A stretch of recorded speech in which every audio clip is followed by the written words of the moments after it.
Hey everybody, welcome back to 91.8 The Fan. It is I, your favorite holiday-themed host, the DJ Christmas, and I have with me a very special guest. Would you like to introduce yourself to all the fans out there? Sure thing. My name's Gus Sorola, and I work at Rooster Teeth Productions. And over the years at Rooster Teeth, you've pretty much done uh, just about everything there is to do except the Achievement Hunter side. Yeah, I've done it all. I've done many Achievement Hunter videos. I used to do a lot of video game guides back in the early Achievement Hunter days. I handled all of the PS3 titles. Those were my responsibility. Oh, that's right, because nobody else really cares about the PS3 stuff. It was easier for me. I already had a PS3 at home, and I thought it was fun. Yeah, so you're sort of the jack of all trades. You've started from the Yep. beginning and worked your way up. Whatever other people don't want to do, I'll do it. Yeah, that's usually how I handle things around here. Like I started on as a DJ, and then we needed an audio editor. I'm like, well, I've got Audacity. Like, I guess I can do some audio editing. And then our guest booking guy left, so I'm like, well, I guess I could book some guests. I'm good at tracking people down. So Yeah, yeah. it's sort of a I guess if nobody else wants to do it, someone has to. So I might as well. You'll always be useful if you do what other people don't want to do. If you make that your job. And there's a lot of things that other people don't want to do. Mm-hmm. But how exactly did you get started back in the before time of Rooster Teeth? How did I get started? What? I'm sorry. With Rooster Teeth, back in its early days. Well, I helped. I founded it.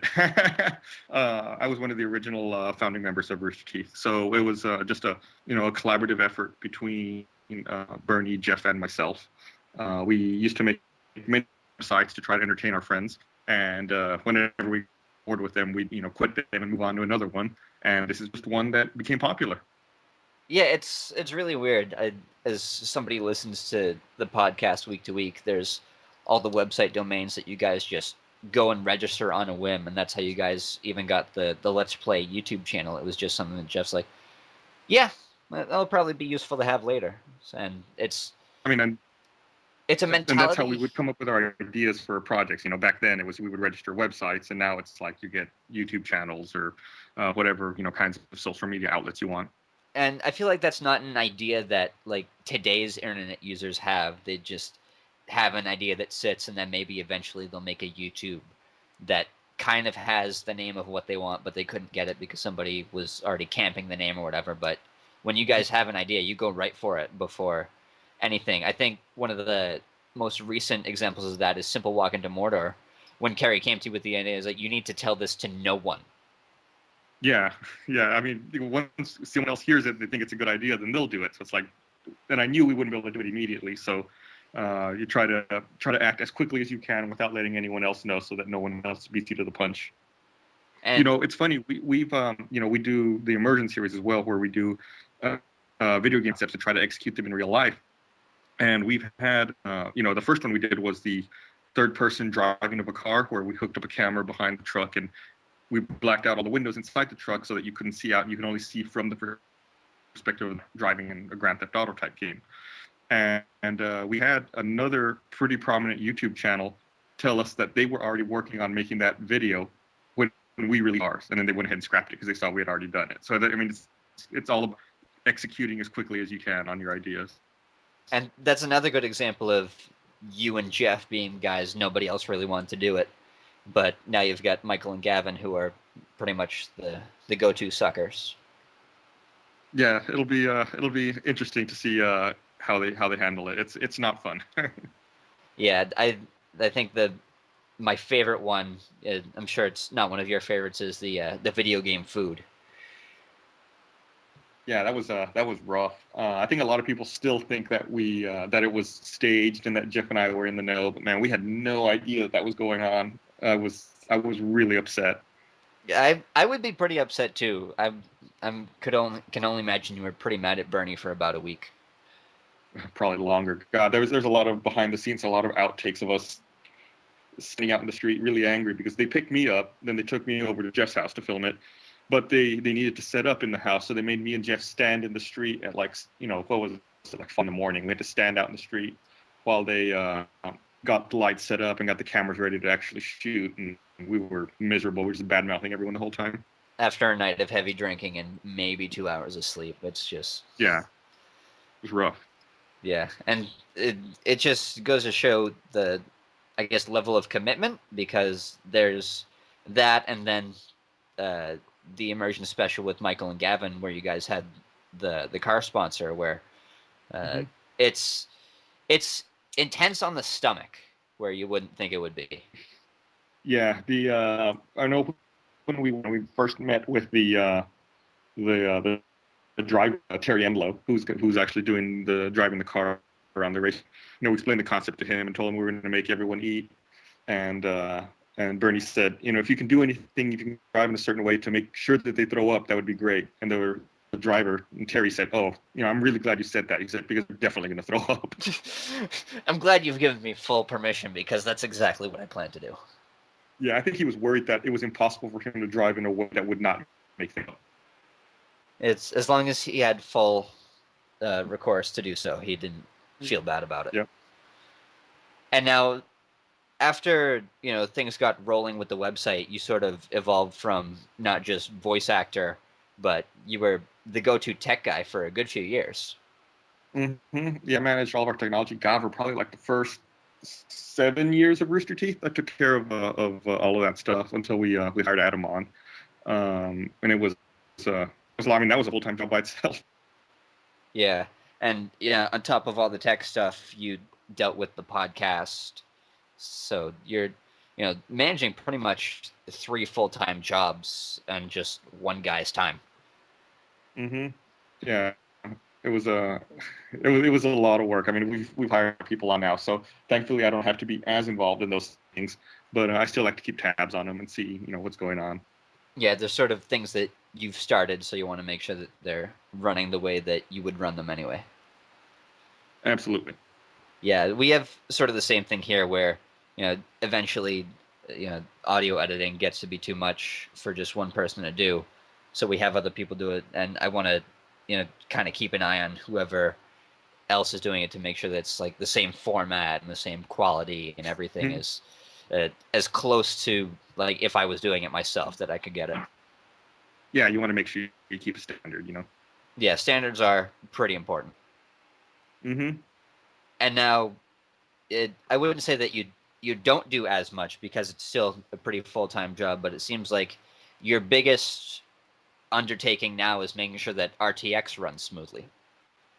Yeah, so I direct that event, help keep a lot of things running for it, and that's probably the podcast that probably takes the most amount of time in my week. And of course, as the event comes closer, that eats even more and more time.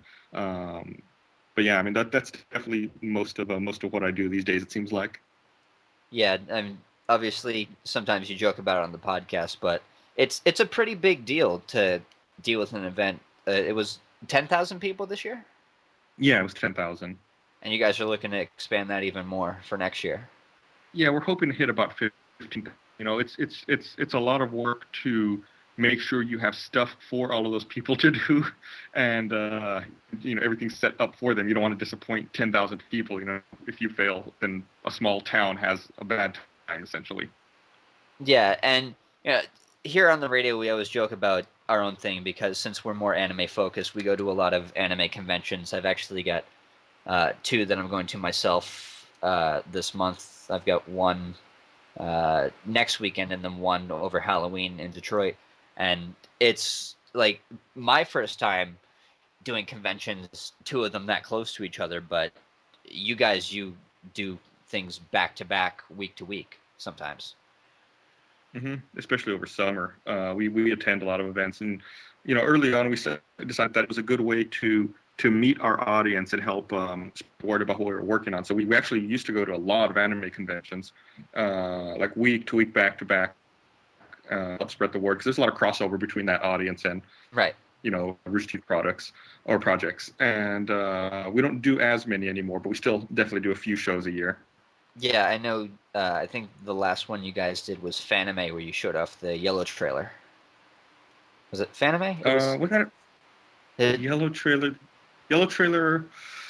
Was at RTX, I thought. No, the first episode was RTX.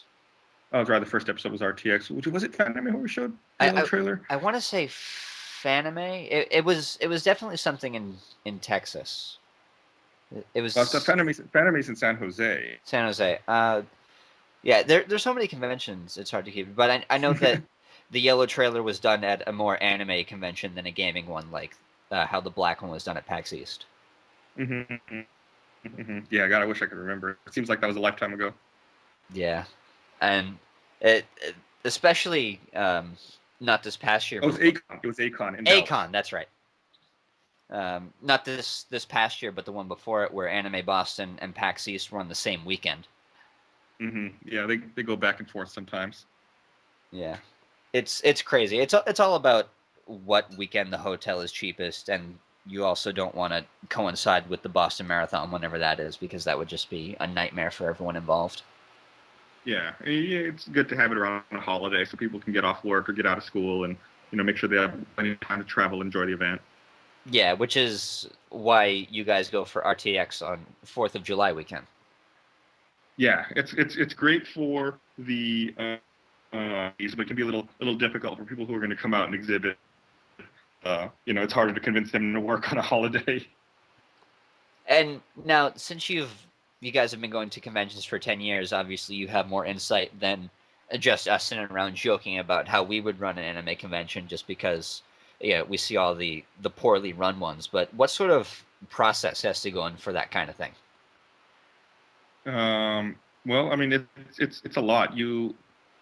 The big thing is trying to figure out what you're going to do with all of the people. Have all of these people, and then you have to block out spaces, exhibit halls or panel rooms and breakout rooms, and then figure out at any given time people will be at what areas, and you have to make your schedule accommodate that. Sometimes people will complain that you have two good panels competing against each other. It's like, well, you do that so that not everyone at the whole event goes to the same place at the same time. You kind of have to break things up and make sure there's plenty for everyone to do at any given time. And then, of course, you have to make sure everything's safe and that you have plans ready in case anything does go wrong. And it's just a huge checklist of things to get done. Yeah, and I know in the weeks before RTX, I remember you having meetings about like just one table. It's like, this table is going to go here. This table is going to do this. No one will be allowed to touch this table. Yeah, it's like every single thing you see, from a TV to a table to where are the power cords going to run? Who's going to run the power cord? Who's going to put this table here? Who's going to move the table? Everything comes from somewhere and has to go somewhere and is done by someone. And does obviously it continues throughout the event, but do you feel more at ease while the event is happening? No, not until the event's over. Not until it's over. While the event's happening, you're still dealing with issues that may pop up, any crisis or God, I mean, there's what, like there's technical difficulties. We might have to work around that. People might go missing. Like if people are supposed to be signing autographs or at a panel, they may not show up. You have to track them down. Yeah, and obviously you've had a lot of help with that, especially with a community as big as you guys. Not many other communities have the fans know as much about the company as they do. Like, obviously some people know more, some people know less. The people who pay more attention to certain facets, the ones who are constantly interacting on the websites, the one who always listen to the podcasts, as opposed to there are people who just watch Ruby because it's on Crunchyroll, and they're like, oh, this is cool. They've got a convention, let's go to that convention next year. Yeah, it's definitely a wide spectrum of people and expectations. Yeah, and you've got to make sure that they're all, because you guys come up front and say, we're not like a regular company. We have situations that wouldn't happen in a regular company.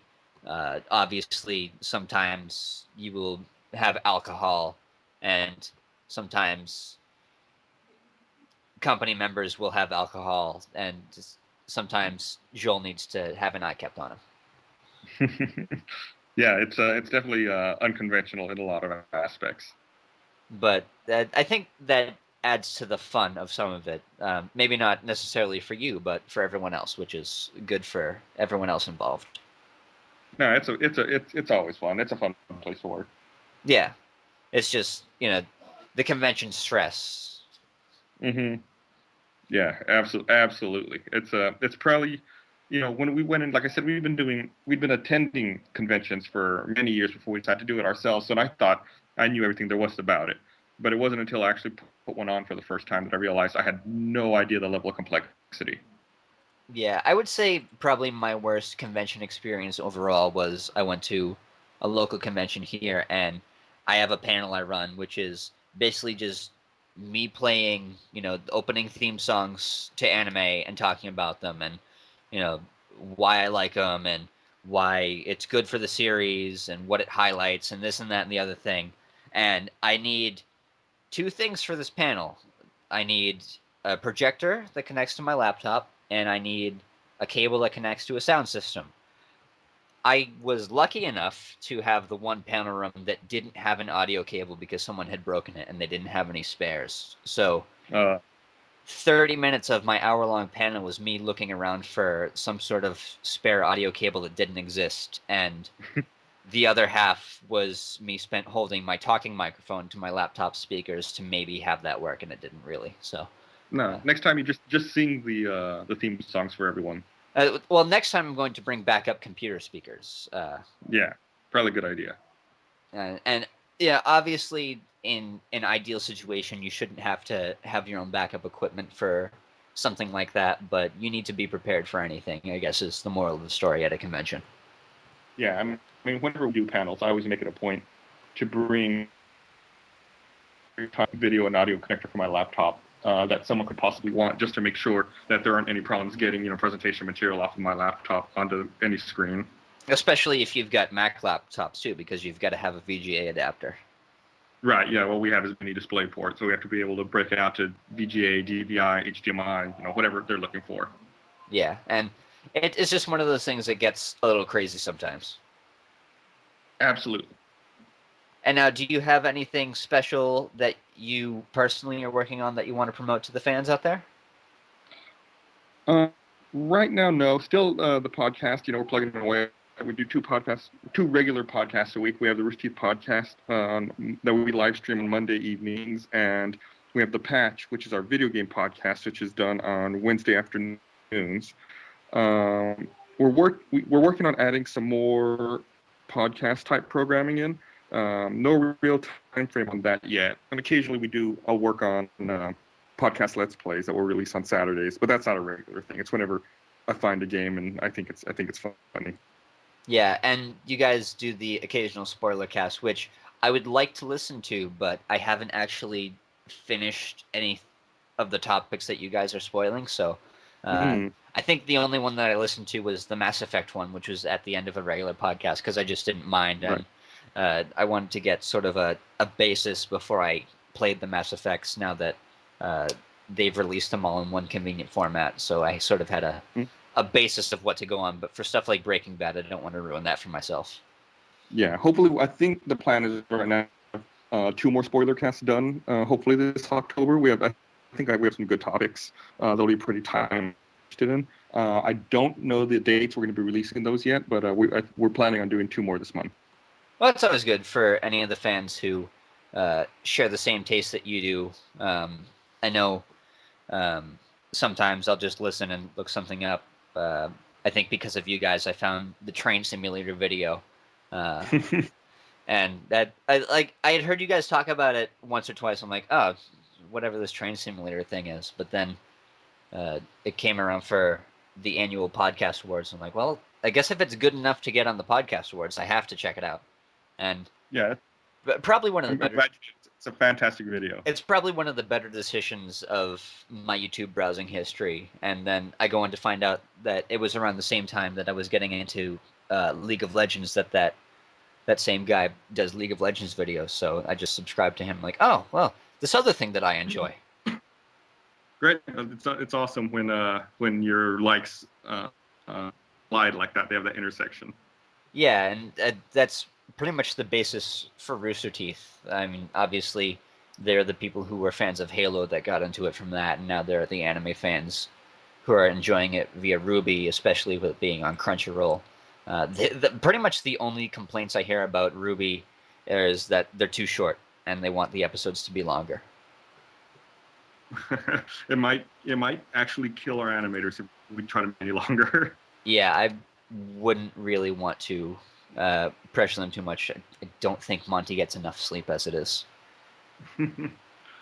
Yeah, it was a hectic production schedule. A lot of nonstop working days and weeks. Yeah, and it's just one of those other things where you guys do so much that you have to create separate teams just to work on the one thing. Mm-hmm.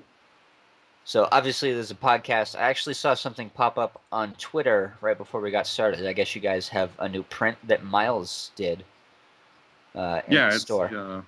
yeah, that just went live. It's something you drew, I think, over the summer, and we just put it in the store.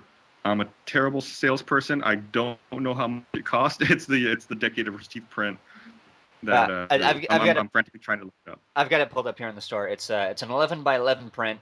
Doesn't come with a frame. It's only $5.95. Celebrates 10 years of Rooster Teeth stuff. It's got all kinds of cool references in there. Yeah, it's got like the Tower Pimps, the podcast set, some Halo characters, 1-800 Magic, basically like characters from every project that we've done over the course of 10 years. Yeah, there's a little something for everyone in there that's paid attention to Rooster Teeth over the past 10 years.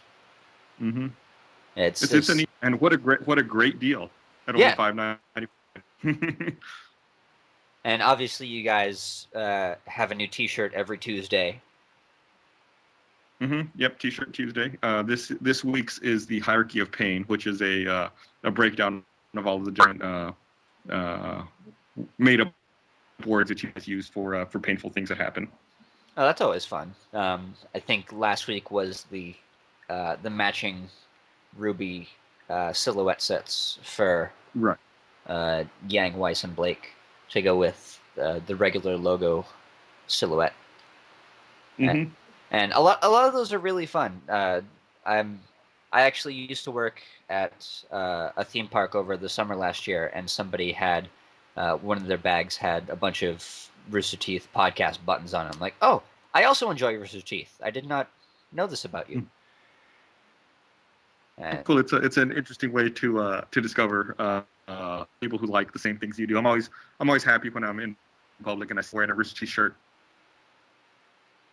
Yeah, and with so many shirts, it's hard to like not see it. I think Bernie told a story recently about how you guys revamped one of your older shirts. I forget which one it was. I want to say it was. It was a Zombie Plan shirt. Zombie Plan, and he thought it was a knockoff shirt, but you guys had just revamped it for RTX. Yeah, it was just redone a little more. It's got like weapons making up the font now. Yeah, it's just slightly redone. Yeah, and I would say first, do you expect a lot of the older T-shirts to stay in the store for people who haven't gotten the chance to get some of the older ones? We cycle those out. I mean, we'll retire them eventually. We don't, retire shirts quickly or anything. But after we sell them for a couple of years and they kind of, they're not selling as much, we'll retire them. Rare that we bring shirts back once they're retired. Something's retired, it's done for good. Yeah, it just seems like something to be aware of since, if there's a new shirt or 2 or 3 every week, to make sure you get the ones that you want while you can. We give people pretty advanced notice that we're discontinuing something, and then we'll, put the remaining stock in, a clearance sale and try to get rid of it.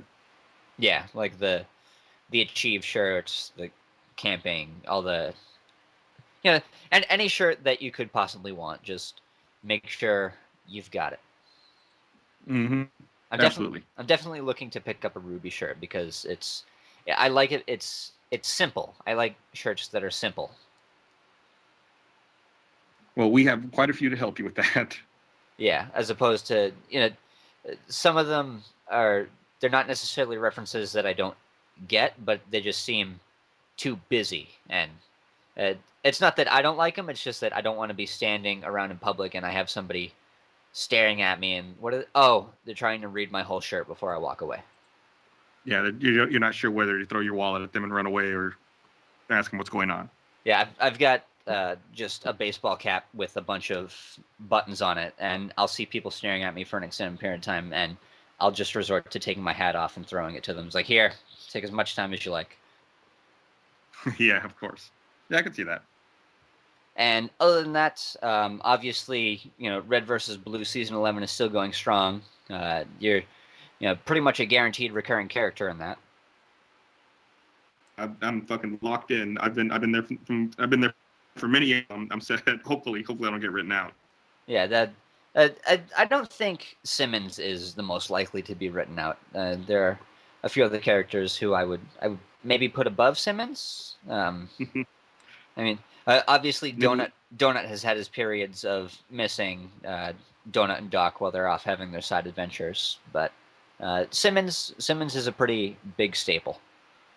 Yeah, he's I like to think as someone who the Reds could not get by without. So he'll be there for a while, I hope. Yeah, as long as it stays Red versus Blue, he will be one of the more important Reds. Mm-hmm. So basically, keep up with everything on Rooster Teeth because you have a hand in everything. You may not be one of the immersion lackeys, but you do handle a lot of the production on that from whenever that gets kicking up, and as well as the Gauntlet is going strong as well. Yeah, we wrapped shooting on that, and I want to say that it picks back up in just under 2 weeks on October 20th is when we'll start seeing stuff coming out. Well, very cool. I know that was a big success over on Hulu, so if anybody wants to check that out, head over to Hulu. And we're open to advertisements. Do you have any advertisements that you want to plug for your sponsors? I know you've still got the Hulu Plus one going on. We got tons of them. They can. I won't weigh your listeners down with our sponsors. Yeah, but definitely check that out if anybody wants to know more about the people that sponsor Rooster Teeth. I would say watch the podcast and the patch. Those are pretty smart. I'll remind you every week of who our sponsors are. Actually, it was thanks to you that I started trying Alpha Brain. I actually need to refresh my supply. It's pretty good stuff. I like it. Yeah, we make it a point of anything that we accept as a sponsor on the podcast would just be something that we like or we see value in.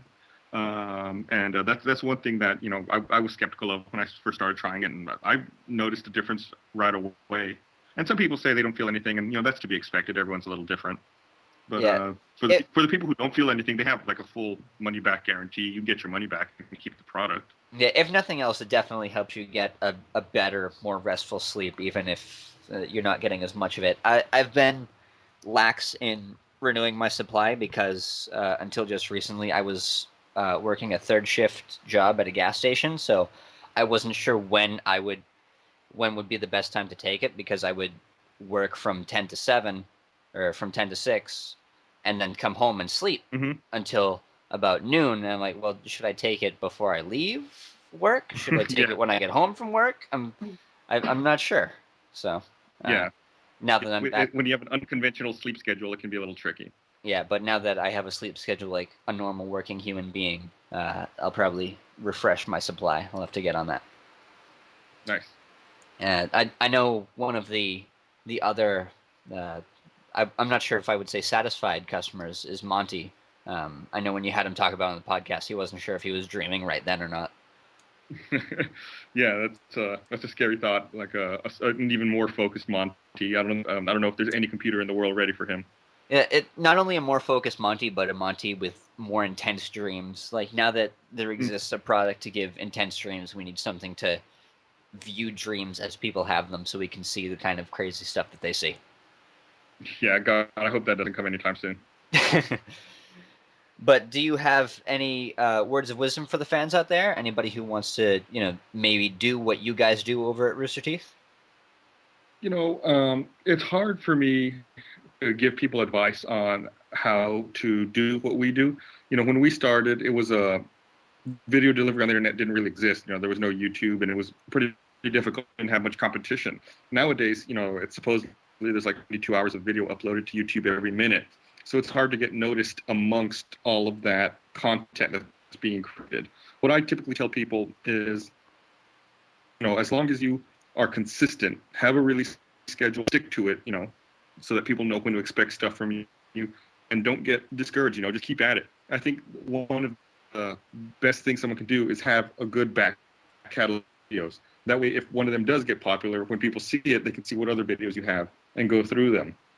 Like when we saw a video Michael made of him chasing the crackdown orbs, we all thought it was funny, but then we immediately looked to see if he had other videos, and he did. He had a pretty good catalog of videos he made, so we thought, he was obviously liked doing this. He was a hard worker, so we decided to see if we could get him to work for us, and it worked out. So be consistent and make lots of content. Just practice at it. Yeah, when I first got introduced to Red versus Blue, my friend didn't show me until it was probably deep into season 4 or 5. So we went back and we watched all of the seasons that came before that, and now I've got the full, 10-year anniversary box set to watch whenever I want, just because it's been around for that long and stayed consistent. Mm-hmm. Yeah, I think that's probably the best thing you can do. And now, before we let you go, we do have a time-honored tradition that we would like you to perform here at 91.8 The Fan. All right. It's pretty simple. We just ask everybody that comes on to do a radio bump for us. Sure. What do you want? We just ask you insert your name. I do this. You can say that you work for Rooster Teeth. You can highlight specific projects, whatever you want to do. It's completely up to you. And you're tuned into 91.8 The Fan. Sure thing. You ready for me? Yep, whenever you're good. Hi, this is Gus Sorola with Rooster Teeth Productions, and you're at 91.8 The Fan. Looks like we got a little bit of Skype lag. Could I ask you to do it one more time? Sure thing. Hey, this is Gus Sorola with Rooster Teeth Productions, and you're listening to... I screwed that one up. That's right. That one again. I got the first half, so if you want to just do the... You're listening to 91.8 The Fan, we can clip it together. I'll go ahead. I'll do the whole thing just to be safe. Yeah. Hey, this is Gus Sorola with Rooster Teeth Productions, and you're listening to 91.8 The Fan. There we go. Nice and clear. Very well done. Great. All right. Well, thank you very much for taking the time to come and chat with us, Gus. Obviously, for all our fans out there, if you want to keep up with what Gus is up to, you can follow him on Twitter. It's just @Sorola, your last name. Mm-hmm. Yep. And other than that... You can also check it out at roosterteeth.com. Yep. Obviously, whatever's going on at Rooster Teeth, it probably has some sort of Gus in it. So check out everything at Rooster Teeth. Literally everything. Go now. Yes. Well, all right. Well, thanks for having me. Thank you. And for any of our listeners out there, if you missed any of the interview, it will be up on the website within the next couple days. So keep it tuned to 91.8 The Fan, because we play everything you want and nothing you don't.